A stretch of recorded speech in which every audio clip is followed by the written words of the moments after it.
they came up with 1.2 million votes on the voter rolls in Los Angeles. We're not legally supposed to, and they don't redo it. Okay. Yeah, well, there's a lot of governors right now that leave something to be desired. I have no idea what's going on in that category. I'm sitting there going, are you really praising Cuomo? You're really? Because wow, what, we're gonna go there? Okay. Well, it's interesting if nothing else, right? It's interesting. Yeah, I've stayed away from the news, and I have to say my mental health has increased by like a factor of 10 just in cutting out my connectedness.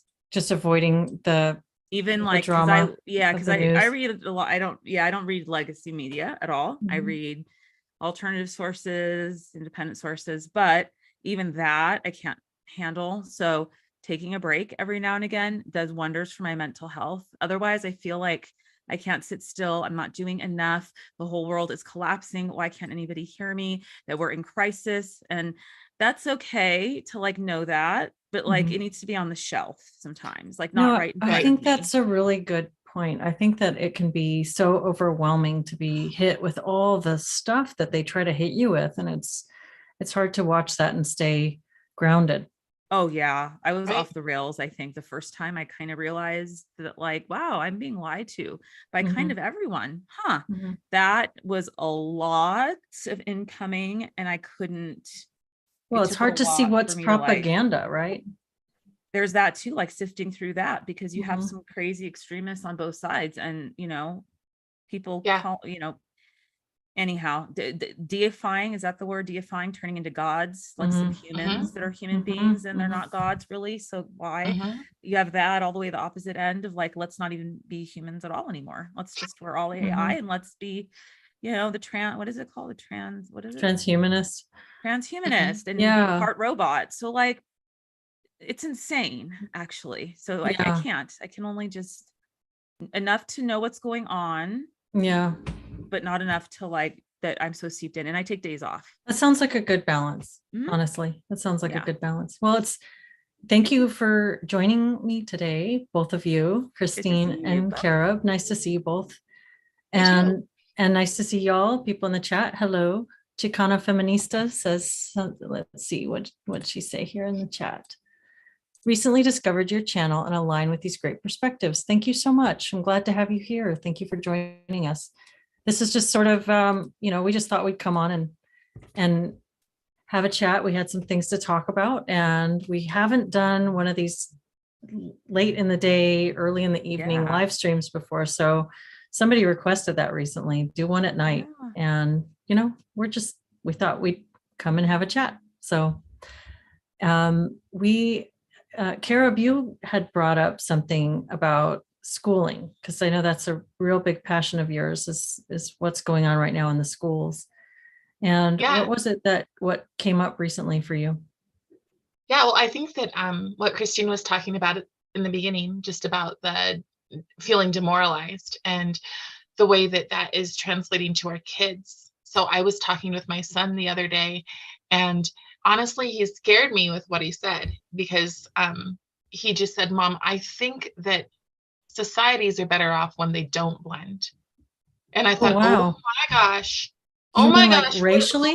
Is that what he's talking about? Or culturally? He was talking about culturally, racially.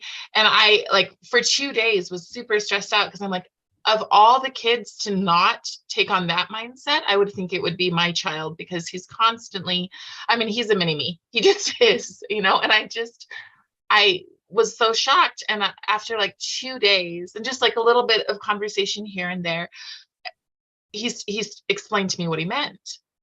And what he meant was that we are so divided that even as a barely 15-year-old kid, he's seeing it. And he's like, there's no point. He's like, Mom, most people don't reach across the lines like you try to do. And when you try to do it, it doesn't always work out very well. But he's like, most people aren't doing that anymore. We're like, it just seems like societies do better when they don't blend. Well, that's so interesting. Other people's ideas. And I just was like, Oh That my makes me gosh. think about the Say. diversity, the D and DEI. I mean, Yes. diverse. I mean, I've thought about this a lot. That Yeah. to divert is to turn away from. And if you Yes. get into what the meaning of that, That's what is that? What is Well, that ideology doing? It's turning people away from one another, because we're all the same age, roughly. I think we're all, yes. Yeah. we're all 40s. I'm in our 40s. in our 40s. And what was it like when you were a kid? It felt, I mean, I think there was a lot more comfort in differences when we I were. remember like the exchange students would come to school and I would be friends with all of them Mhm. immediately. Like I just wanted to know about their cultures. I wanted to know as much as I could about other people. And it was and okay to be curious. there was nothing offensive about it. Mhm, mhm. So I remember one person from another country, and she she told me I was like an elephant, and I remember going, "What? What does that even mean?" What does And that mean? she just means you are strong and courageous. Oh. And it was like, Oh my gosh, that's oh, so funny. That's really sweet. You know what? not feel sweet. I'm gonna throw in a little wrench because I just Yeah. will, because I just got back from the movies and I was watching this movie called Canondar. It's okay. It's about an escape from, there's some military in Afghanistan and they're trying to escape with one of them with the their translator. So it made me think about the Taliban. Not that I'm trying to say this is a model we should follow, but bear with me for 1 second. Why have all of our efforts to turn Afghanistan into a democracy failed? It's because the core belief structure there is tribal. And so us coming along with our democracy works, and well, we're not even a democracy in the US, we're a constitutional republic. So we actually know democracy itself has flaws. But having said all that, just for the clarity of language at the moment, that is why no matter what we brought over there, no matter how many troops, no matter what, they have never actually changed the structure of their society. The West's efforts to do that have failed each and every time, and we're never going to do it. And finally, it just was given up. So I'm not saying we need to be tribal or we don't, but I'm saying there's something to be said for societies of human beings doing really well or better, or when they are connected to their own whatevers. But diversity, and then that brings up the line of, oh God, are you talking about separating the races? And that's not really what I mean. I'm talking more about value systems and culture, cultural beliefs. And That's a really tricky. So I'm seeing two things right now. A year ago, well, last fall, I went to a somewhat secret meeting. It's no longer secret because it's already happened, but a bunch of African delegates had come to Utah, of all places, to talk about what was happening with the United Nations and how they were imposing their, and I mean, I have the papers if you want to add them later or something, but they were talking about how they were imposing Planned Parenthood. They're imposing, the what is a woman type, women's rights, including trans rights, into communities and cultures that are like, they started off at this meeting laughing. I mean, they honestly were laughing, and they were just like, America has lost its ever-loving mind. And then the people explained to them, this is on your doorstep now. And by the end of it, there were delegates. Like, I met one person and I was told to address him as Your Excellency. I mean, like, these are pretty big guys up there, right? And some of them had tears in their eyes, and they were like, how can they take our country? How can they take our countries and do this to us? And the way that they do it is United Nations says you will. So you want to talk about colonialization, colonialism, globalists. Exactly. So everything that they come and they say, colonialism is bad. That's what you tell my 9th grader in his class. Colonialism is bad, and these are the reasons why. And then you're like, but it's exactly what you're doing.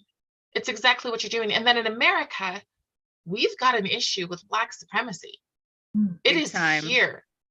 What's going on here is making me, I mean, I've talked to so many people. I talked to a DEI advisor in that conversation. I don't even know how to how to put it up, or if I just put the whole thing up and say, this is what happened, but every time I talk to these people and I say, I don't want you to teach hate to our kids. I just don't want you to teach hate. They look at me and they say, well, it's okay to not get along with everyone. Nobody ever questions and goes, well, we don't hate. That's not what's going on here. Nobody even denies it. They despise.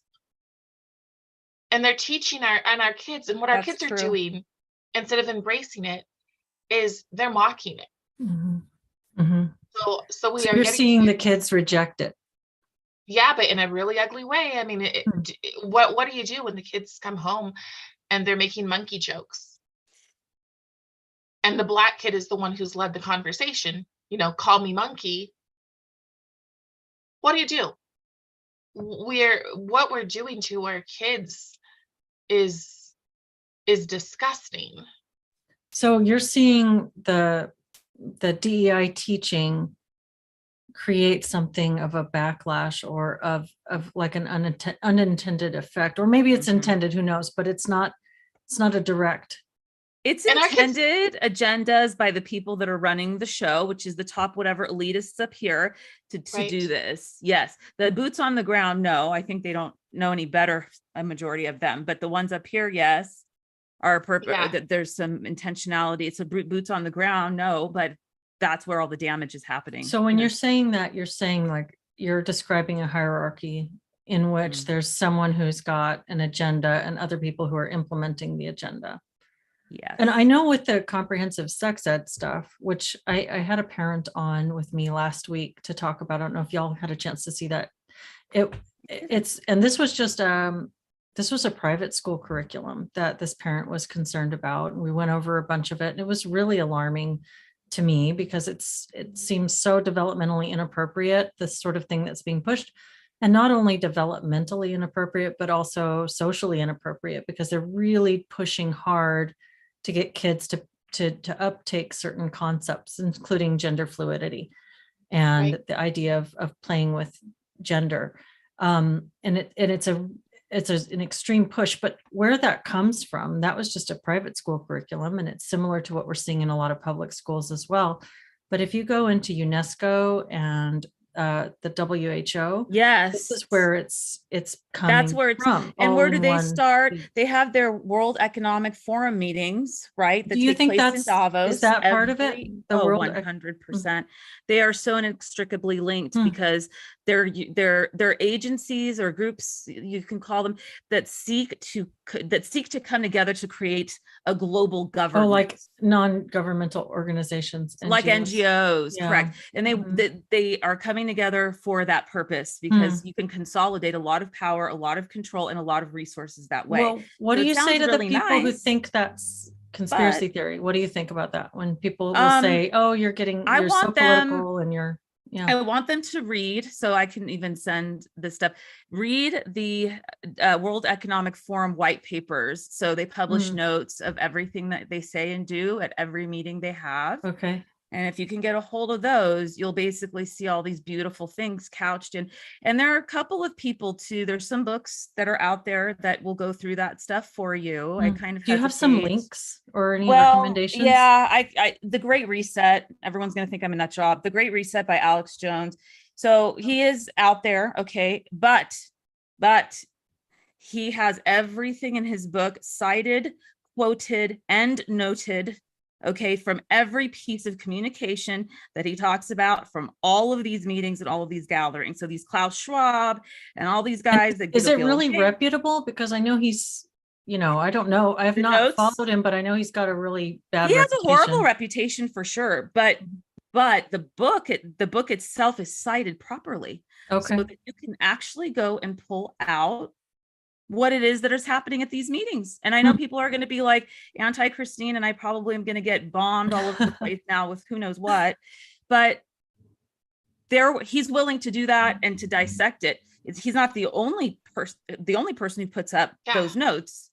You can actually find them on the World Economic Forum's websites. I believe they publish their own agenda items. He just broke it down. Even locally, we have Kimberly Ells, and she works with the United Nations, and she's written a book called The Invincible Family. And she talks a lot about what's going on at United Nations, and how she got involved in the first place was that United Nations wanted sexual rights for all. And she started looking at, what does that mean? Yes. Like what age does all start? And child sexual rights start at like 9. Yes. Well, that's when they start saying that the target. So these things, those policies and those ideas or whatever, those are formed at UN meetings. They are formed at the World Economic Forum meetings, the party of Davos, they like to call it for slang. So what's the difference between UN and World Economic Forum? I mean, you're putting those in the same sentence. How do they? Okay. It's a thing. WEF is a think tank. Okay. So they're trying to foresee supposedly what is in the best interest of human beings, because this handful of people know what's the best for all human beings on a global scale. This is where AI became a problem. Okay. And now you have even leftist papers talking about AI can kill humanity. I mean, that was on the New York Times paper of record for this country, right? Where did that start? It starts at those think tank meetings. Those think tank meetings are by invite only. So the people that are there clearly already know people's positions. So Bill Gates is one member. We all know and love him. Klaus Schwab, we all know and love him. Pretty much, Kissinger, I think, was one. All of these guys that, are trying to essentially, destroy they us. call themselves the elites. Right. Yeah. So that's their think tank ideas get spurted then into all of these other bigger organizations, and the UN. Who knows how many people cross over, but that's where this stuff is happening. What I say about the WEF is just look them up on YouTube, and you can actually watch their talks. So that's why I'm like, well, that's their words. Is it useful to talk about where it comes from, or is it more useful to talk about what it is? I'm not trying to push an answer there. I have tended to talk about like descriptively what we're experiencing and how we can respond to it, because I feel like I start to enter into a lot of speculation when I'm trying to guess who's doing what. I think that thinking as locally as possible is always the best solution, because there was one person who was on Glenn Beck, and they said, yes, there's the World Economic Forum. Yes, there's this group, but there's so many that we don't know. This is just the one that's in front. And so you have to think about, like, how is it affecting our kids today? How is it affecting us today? I want to mention about the WHO too, because I'm going to forget my thought, but the WHO just had a meeting very recently where they want to actually, and they want the US pulled out of the WHO. Now what they want to do is pull the US back in, and they want to be established as the global task force to address any pandemic from here on out, which basically means this group of people hold all the power and all the cards on how they're going to treat a pandemic in your particular country. So the minute you give away that kind of power to these multinational globalist elite bodies who don't have necessarily the individual's best interest at heart, then that's where we're falling apart. There's a reason we pulled out of the WHO, and there are reasons that people are fighting to keep us out of it. Because if they start calling the shots, there is no more local government. If they say quarantine camps, it's not just New York State. What's the name of that governor, that woman over there, Kathy Hochul? Her comments about quarantine camps and taking kids and family members to quarantine them in a camp, it's safe. That stuff is in black and white writing. Somebody can find that too. All of this kind of stuff would be imposed upon us no matter what, if we allow a task force like the WHO, which they're creating, to control our responses to pandemics, our responses to vaccines. They want to vaccinate animals to make sure that the meat you eat is vaccinated. I mean, you guys, this stuff gets really crazy and stupid. And I used to think I was a complete nut job myself until I started seeing Bill Gates's comments on that. He puts things up on Twitter. That stuff goes viral. It's they want to gaslight you to make you feel crazy. And believe you me, I was a very liberal, whatever person, but I always, and I said this on one podcast, knew and believed that a world order of sorts since I was 15, 16 years old was a bad idea. And I didn't know why, but it felt controlled and it felt like a yoke around us. And I would sit and yap on and on with my friends about all this stuff. Then we went to college, and boy, did they beat the hell out of that. They beat it right out of our system. So we were indoctrinated like you wouldn't believe, and we left all that behind and then became pro-global everything. And let's have one currency, because that's not going to lead to a massive communistic state that's going to annihilate itself eventually. Not a problem. But I agree. Was in college. That's where they told me to not think that way anymore. I agree with those things. I just think that, I don't know, especially I was telling you guys that this is the last day that my son is in school. And I just think that even if all of it's true, even like we can't live and mentally be okay if we only think about the doom and gloom. It doesn't mean that we deny it, because it is there. But at the same time, I love the idea of coming up with how we look at the world after, like once in the idea that all of us can figure it out and we can get past we can get to post-woke. What does that look like? And how, in the meantime, do we give hope to our kids? Because we're getting a lot of fear. We get fear from the media. We get fear from our schools. We get fear here in Utah. Our governor goes to our schools and tells the kids, I'll keep you safe. Trust me, I'm going to keep you safe. It's freaky. That's really disturbing. It is really disturbing. And he does it, he, I believe, I'm going to get myself in trouble, I believe is a useful idiot, but I think I'm in trouble too. I think that he means well, which will get me in trouble on the other side. But I think that he's meaning to be compassionate. Yeah. But what's happening is we have kids 3 years later who still wear masks. We have kids when I go to get a coffee who feel the importance of telling me when I'm just getting my coffee, I'm part of the queer community or whatever. So like they are whatever, they're sponges, right? And so if our sponge tells them you need to be anxious, everything is about your mental health, mental, then our kids, just like us, like we were talking about this in the beginning, and it's like, we think it's heavy for us as 40-something-year-old women. What do you think it's like for the kids who, remember when we were this age, we were thinking about what's next in life. We were thinking about the hot boys, that's what we were thinking something about. I wonder is, there's a rebellious spirit in the youth. That's part of the process of individuation and development for young people. And right now, all of this ideology is being sold and packaged as a way to rebel because it's counterculture, but very soon it's going to be the most mainstream. I mean, it's already going so mainstream. So what does it look like next? What is the next generation of rebellious kids going to do with this pre-packaged identity stuff? And what do you think, Carob? You have a look on your face like you have some thoughts about that. Well, yeah, I told my son the other day, I just looked at him and grabbed his shoulders, and you guys got to see him. He's pretty cute. He's cute. And I just said, marry a trad wife. It was just like, he's like, what does that even mean, Mom? And I said, marry a trad wife, because I don't want him to be an ATM for someone. I don't want him to be disposable. And so I believe that what's next for our kids is to rebel back into a culture that I was speaking, I can't remember what, anyways, it's some podcast that is very leftist. And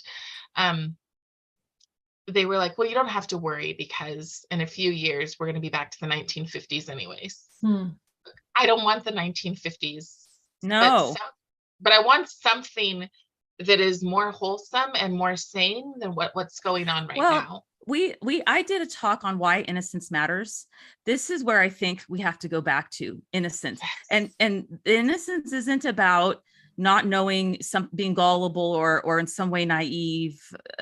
It is about not knowing about something because it hasn't happened to you yet, and you are not being prematurely exposed to whatever that is, when you don't have the bandwidth and the cognitive sophistication to be able to interpret it and process it and understand it and then respond. So to me, because this was a very specific talk I did about why innocence matters, is just that, to dial it back. Well, and I think we can reclaim innocence. I think that that's true. And one of the ways is by tuning out some of the input that's coming through. And I know I've said this before, but I think one of the best ways we can protect our kids is to keep them off of screens. Yep. There's too much information coming in through those screens, and there's too much pressure, and there's just too much stimulation coming through those screens. And it really can warp your view of life, and it does things to your attention span. I think it is really difficult to process everything. And it's not just about the content, it's also about the process of what you're doing when you're on that screen. So I really think that if we can pull our kids back from that as much as possible and get them engaging in real life interactions, that's a major protective factor. I picked up this book called Character Carved in Stone, and it is, this is it. Williams. And it's 12 virtues of West Point, before West Point went woke, right? But it's but I'm breaking it down with every one of the virtues, and so we're going to hit them. And so the first one in the book is compassion, and we're not really going to touch that in June. We're going to go with courage in June, and we're going to go to DC and look at all of the monuments and talk about those and really focus. But the one thing that we can do, we have to take responsibility as parents who've checked out, because we did. We checked out as parents. We decided that our phones were, a great babysitter, not only for our children, but for ourselves. Yeah. And so we have to recommit, because the only way that we fix this problem is to go back to being our children's one person. We have to be the main person in their lives. So we don't just have the screens. But another thing that just happened in Utah, the last week of school, so last week, they were reading a book about incest and rape, and and this is 8th graders, and they decided to have school counselors in the classroom in case kids couldn't handle it. And you just go, if you think kids couldn't handle it, maybe don't do this to them. Right. Well, and I kind of want to ask you more about your perspective on being your kid's one person, because I think that I agree with that provisionally. Like, up to a certain age, we do want to kids belong with people who really love them when they're young and forming, and not, I don't think it's developmentally necessarily healthy or wise to be separating kids from their parents and putting them into these big age cohort based groups with people who are bureaucrats rather than, loving caregivers, based on the structure of the system, not because those people are not loving people. Some of them are wonderful, but it's just a structure I don't think is great for children at 5-6 years old. But at what age do you feel, Carob, that it's appropriate to start releasing your kid out into the wider world for influence? What are your thoughts on that? Yeah, so I'm not raising a mama's boy. So that's the way that I see it as the one person is that in the hierarchy of it all, my husband and I are at the top. Okay. But I also seek out mentors for him on purpose. So he works for somebody on their farm, and I vetted the person. I wanted to make sure that the person had values and was going to teach him a certain skill. And then he has a youth group. So, and that was the same thing. Like, I went to youth groups where all they did was play games and they didn't have any kind of spiritual learning. And so I looked for a church, I looked for a religious institution that fit what we are looking for as a family. so being the one person is being that person that they come to overall. If something, they had one person to call, you would be the person. You'd be the person that they come to question when they have questions. That is your job as the parent. But that doesn't mean you're the only person in their lives by any means. And the same thing with kids, right? I mean, other kids, you want to have peer groups. So that was our biggest fear about switching to homeschool, was how is he going to be socialized? Like he's 15 years old and he's into this and that, and how are we going to find his group? And then I just started looking. I just got online and I was like, Utah homeschool groups. Well, what are you interested in? And I found some that I was like, yeah, no, that's not for us. And then I found some that I'm like, oh, great, they do this every week, or they do this. And so I just think that we have, the way that I look at it is, I have been given a responsibility for my child, and to hand that off to someone else, which is what our government, what our president has recently said, our children belong to the nation.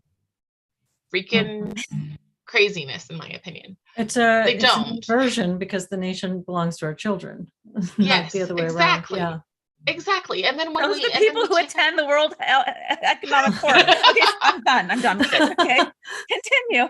That's who it's made up of. Okay, continue.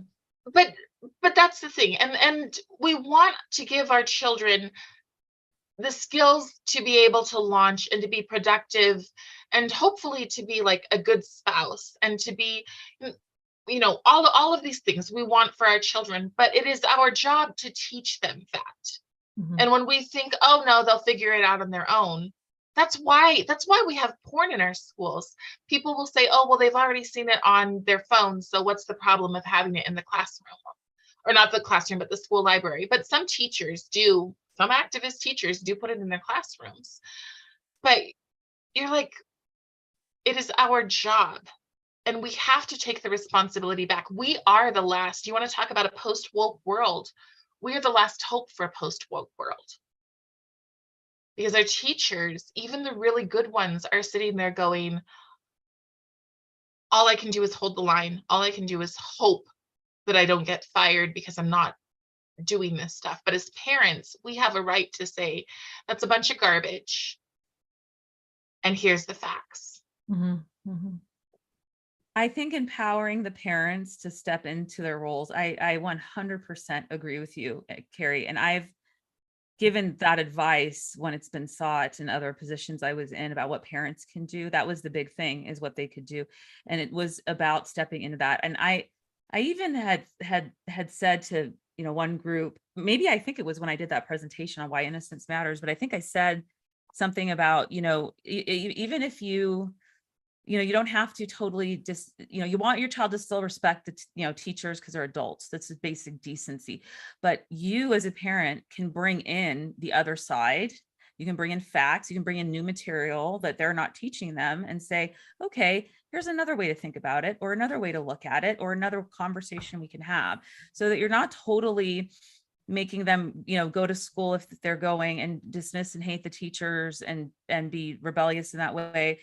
But you're giving them some sort of ability to filter information through a rational lens. And you're teaching them how to do that a bit, so that they don't have to intake all of that. And that doesn't have to become their truth. That's such a good point. Another piece of the puzzle. And that in and of itself is a good critical thinking skill to develop, right? Is to gather information and then look at multiple sides and then draw some conclusions.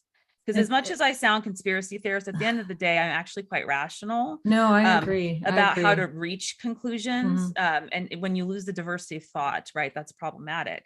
Well, it's just that thing, Christine. It's the diversity of thought and the thinking for yourself that we're being shifted out of, that people are having that trained out of ourselves. They're talking about white supremacy. They're telling you how to be. That's supremacy. Oh yeah, whether it's black, white, and it's this yellow, elitism and this credentialism that we've got so much of. It's a reliance on experts. And when you think about parenting, like experts, I mean, Carob, you had your kid is still a kid. He's an older kid, but he's a kid. So you'll remember pregnancy it's so, you got to go to all your appointments, and there's a doctor telling you about your body and about your baby and what to expect. And then you have your newborn and I don't know if you did a home birth, if you did a hospital birth, or how you did it, but we are relying so much on other people to tell us about these essential things about our body and about our baby. And then when you have that baby, you've got all these, what you're supposed to do, like a 3-day checkup, and then a 10-day checkup, and then a 2-week checkup, and then a 2-month, and then a 4-month, and a 6. And so you're constantly checking in with somebody else to tell you how to do everything, every single step of the way. What are you supposed to feed them? When are you supposed to feed them? How do they dress when they sleep? Are you supposed to use a pillow? Are you supposed to use a blanket? It's every single thing. Parents are being trained from pregnancy not to trust their own instincts, and absolutely don't trust your mom or your grandma because their information is outdated. You have to trust the doctors, and you have to trust the parenting books. And so it's this it's an outsourcing of any agency or any critical thinking from the very get-go with parenting. And so this idea that the child belongs to the state is just a natural progression of the way parents are being trained. When I think about it, and I'm sure I've said this before, but I cannot get it out of my head that every bad idea was first tried out on the Black community. Every single bad idea, every you are dependent, all of these things. And now we're at this point where many people expect the worst from African Americans. They expect them to act like fools. They expect them to not have manners. And I mean, you talk about supremacy, and the people who won't say a word, who won't call it out and say this is wrong and just let it perpetuate. They have to know that that's feeding into the kids, and it's feeding into adults, because I've seen some like memes that have honestly like made me want to cry, because they're just like, it switches from people in the city acting like fools to animals in the jungle. And they're like, what do you expect? And that's what's being told to our kids too. And so it's disgusting. It's really painful. Well, it's debasing. And so, absolutely. And when you're one of the few, not that I'm a few, because there's a ton of us, but when you're an outspoken minority who's like, I don't want to be seen like that. And then we have to live like that. And then on top of that, and this is why people are like, why do you care so much? I'm like, because everything that was already done to the side of me that's African American, you're doing to all of our kids now. You are taking away their ability to achieve greatness by dumbing down, and they're dumbing it down. Get rid of the gifted program in New York City. Right. Yes. We don't want the gifted program. Let me tell you, okay, I'm not what the acceptable minority would be. And that was during, they got rid of Middle Easterners being considered minorities. There's not enough of us, is the thing, to be considered to be an actual marginalized group. Okay. So that's what they're, well, that seems like that would be even more marginalized. Yes. Okay. Yes. And so wait, what were you talking about, Carrie? See, I forgot. I was just saying they dumb us down. They turned them into a cog. So they did it with the Black people, and now they do it with everybody else. So one of the things, I was a very depressed child, very depressed. I mean, like wanted to harm myself, depressed. What saved me and kept me alive. Okay. And I wish, my parents, they did the best they could. I'm not, and God bless them. But what I needed and what saved me was actually school and being in gifted programs. That is what I lived for, because it was the only way that I felt good about myself, because I wasn't able to get it externally. I wasn't able, there's a lot of other, my parents too had multiple jobs at the same time, and they were trying to learn English and they were trying to adjust to the US. I mean, it was very rough. So that's where I drew any kind of strength. So for that to have been taken away, or I wasn't accepted into the gifted program, I would have been more mortified and horrified, because it saved, it was how I gave myself some level of value. So you have some of these kids who are maybe in the inner cities, and maybe their parents or their caregivers are working 2 and 3 jobs, and they're in a gifted program where they feel seen and they feel heard and paid attention to, and they feel smart. and therefore they feel motivated. Wow, isn't that beautiful? Instead, let's get rid of it so that we can, rather than having just, this is how the dynamic, this sort of how we're gonna have everybody looking exactly like this. Okay. I am appalled by that, by the getting rid of gifted programs. I also got a lot out of those programs, and my daughters went through the gifted programs, and it's appalling that they're getting rid of that. Well, and then the other fact is that like my son learned for 3 years in the gifted program. He knew what cisgender was as a 5th grader. So they had already infiltrated those. And that's the thing is like we're saying that they get rid of things and we're all supposed to be the same, but no, you get to feel special in this inauthentic way because of who you're attracted to. You get to be, you're special if you're part of the queer community. Yeah. And that's not authentic. It's crazy. Because it's so hypocritical. It's crazy making, and they're talking you into a circle. They're talking in a circle. So then you start thinking in a circle, and it becomes very chaotic to tease out what's actually sane, reasonable, rational, and true. Let's say factual, because we've sort of neglected facts too, I would say. So then, what is the ultimate outcome? Well, when you have people confused and lost and whatever, they're going to look to a higher group. They're going to look to an authority to anchor them. Our experts are going to look to these people to give them an anchor because they're so damn confused on the ground. Yes. There's so much circular thinking and discussion that isn't rational or doesn't make any sense. So it empowers the experts to stay perched on their little branch and to continue to rise up, and we continue to give it to them, right? So exactly. So all of the things that happened in the Black community, yes, all of it, like the looking down, the looking for leaders, the I can't possibly help myself, all of those ideas are now on all of our kids. Yeah.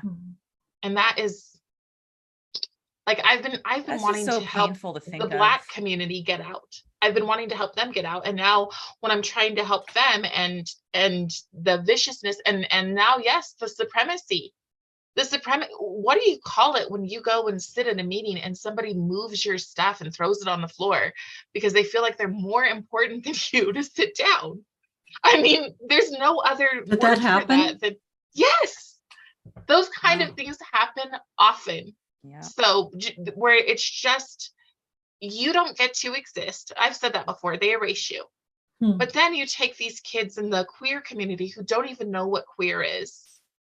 They have no idea. They just think they're being accepting. That's all they know about this whole thing is we're accepting and we're loving and things don't have to be the way they always were. And they have no idea the violence that's behind it. That's like the Target guy. He recently, he had one of his designs was a guillotine. Oh, I saw that. You sent that, didn't you? Yeah. And he has that lighter of like burn the system down. Well, our kids don't know what that. And the guillotine, what was the caption on that little? It said homophobe headrest. But you have to understand that if you don't affirm 100%, if you say that my kid's too young to be involved in sexual whatever in any way, shape, or form, then that's you. That's homophobe. You. Yeah. Yes. And so like, rest your head on the guillotine. So it's a complete intolerance of complete and violent and such opinions, a violence behind it. It's extreme authoritarianism. And you're sitting there going, I know it's violent because I've seen again what it did to this community. So you try and help this community, and while you're trying to help this community and lift them up and say, hey, and there are people, little by little, I get people saying, thank you for what you're saying. I've always felt that way, and then you turn around and you get your next group. And it's just, so my belief is that we have to be the people with the solutions.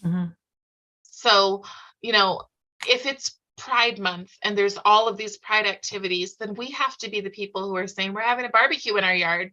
Come on the slip and slide. Come do whatever. Question. And maybe this is naive of me.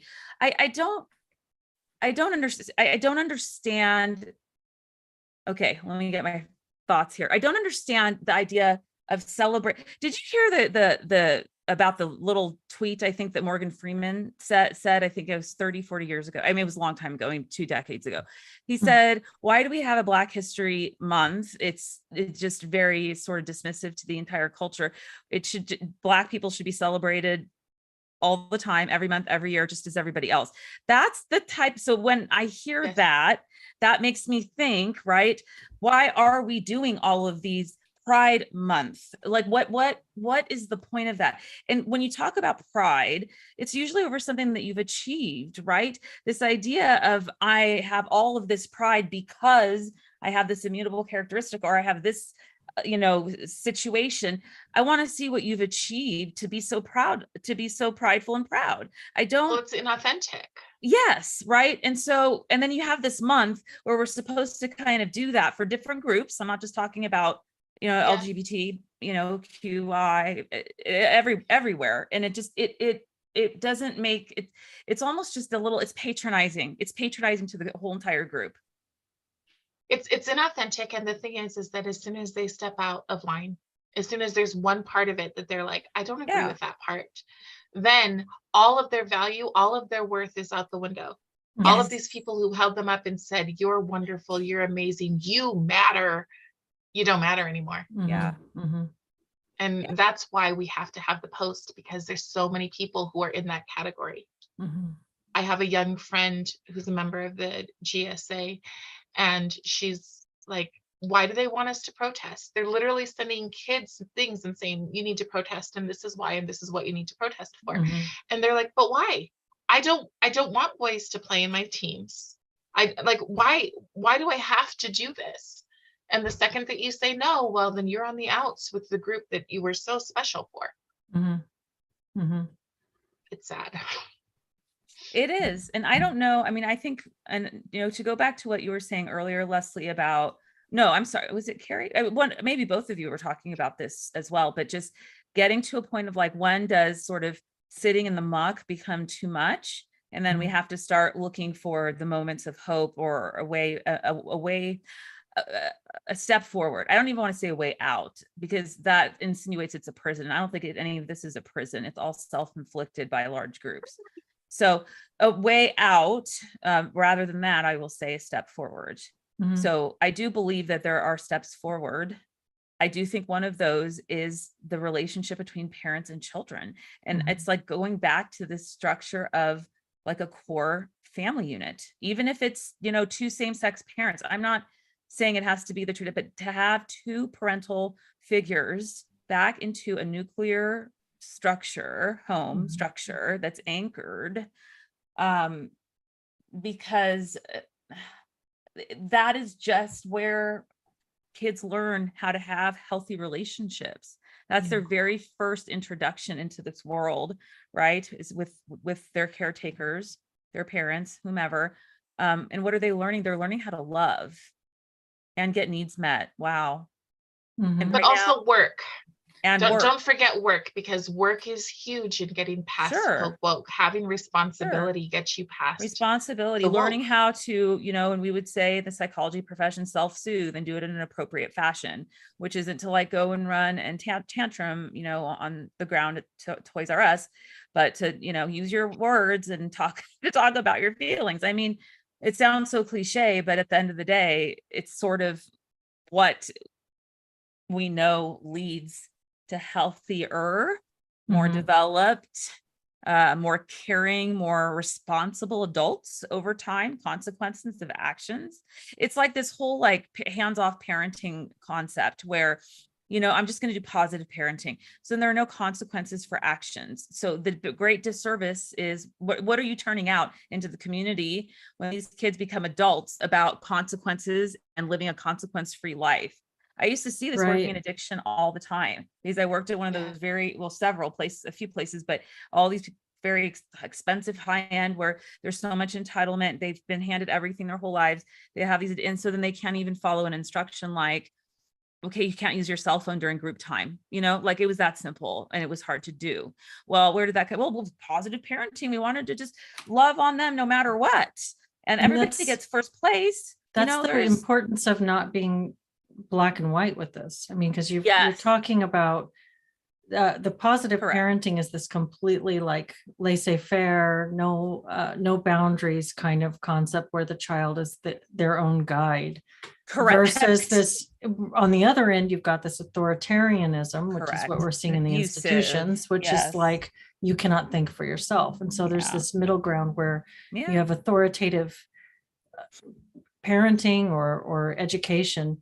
And I really think that this concept, Carob, of post-woke is really cool, what you're saying. And the things that we've that I've been listening to you two cover and that I've talked about too, things like what you said, Carob, about setting up alternatives. And Yes. Christine about fostering intimate family relationships and authority within the family and loving family system, parent-child relationships. Yes. And then I think that it's important also to restrict your social media and your computer time. Don't do more than you need to do. It's so addictive. Don't put your kids on it for entertainment. They would be better off being bored. It's okay to be bored. It's okay to be bored. Take it away. That's and let another them thing be we used bored. to have to teach in addiction treatment, is that boredom is a feeling that you need to learn how to tolerate. You need to be able to sit with the distress of that, because it will pass, as all things do.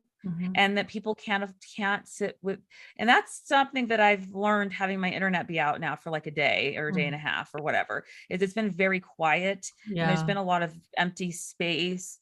And I sat and sort of reevaluated the things that I use for comfort. Actually, it's a different topic, but I think because the idea of sitting still or boredom is reprehensible. Is that the word? It's almost just it's like intolerable for people. It's just it's intolerable. It's an intolerable state, but it's an inevitable state that we will feel that way. But then what do we do with it when we don't actually let people feel it?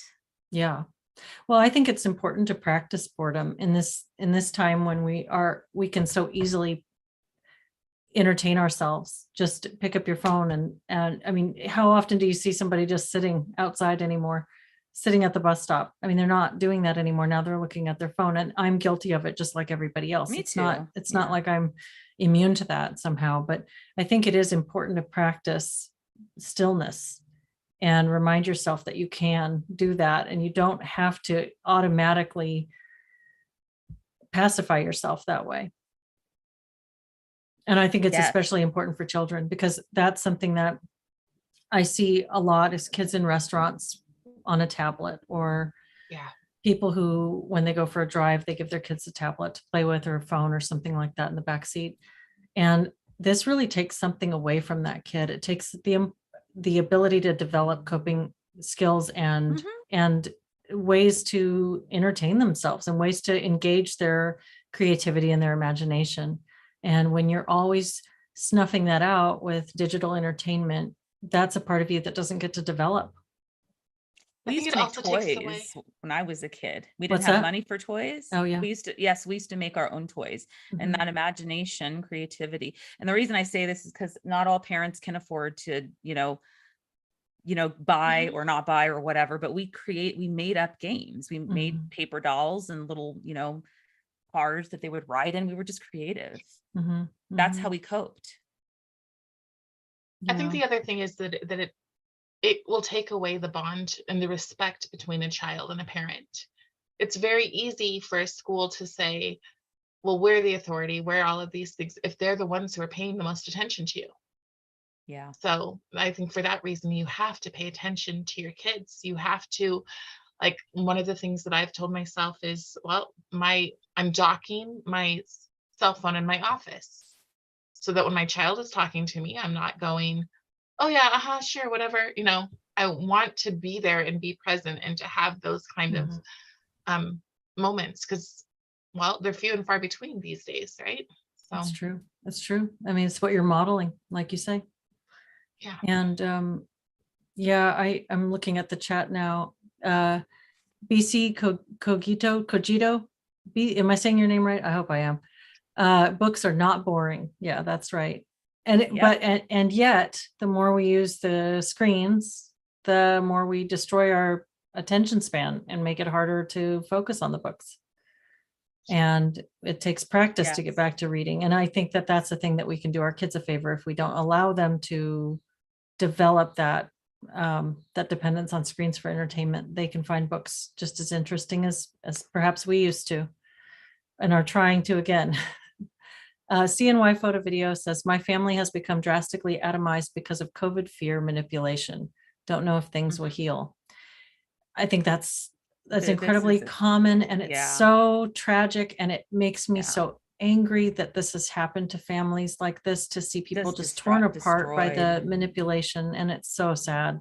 And I'm sorry that that's been your experience. It's been like that. Knowing all the while, our experts knowing all the while what the truths were or weren't, and not being able to say them and being censored. So here we go again. We're looking for the person perched up there, chaos and confusion down here. And then we're left with the aftermath of the destruction. I mean, there are relationships that won't heal. And there's many that will, of course, people come around, but there are many that are just forever changed. And I see that Chicana Feminista says that she has a channel on here that she does lives twice a week. So cool. I don't know what your channel's about, but it sounds interesting. So anybody who wants to check that out, she's in the chat, and that might be cool. Let's see. Paul McAuliffe says cell phones or abuse of ourselves on them have had a major negative impact on our society. Absolutely. I believe that. Oh, and then Beachy. Okay. Cogito. Thank you very much for helping me with the pronunciation. And there's a lot of good information here. This chat is great. Thank you guys so much for engaging and for being here to have this conversation with us. And thank you, Carob, and thank you, Christine, for joining me for a really lively chat. Yes. Always a pleasure. Always. It sure is. Always.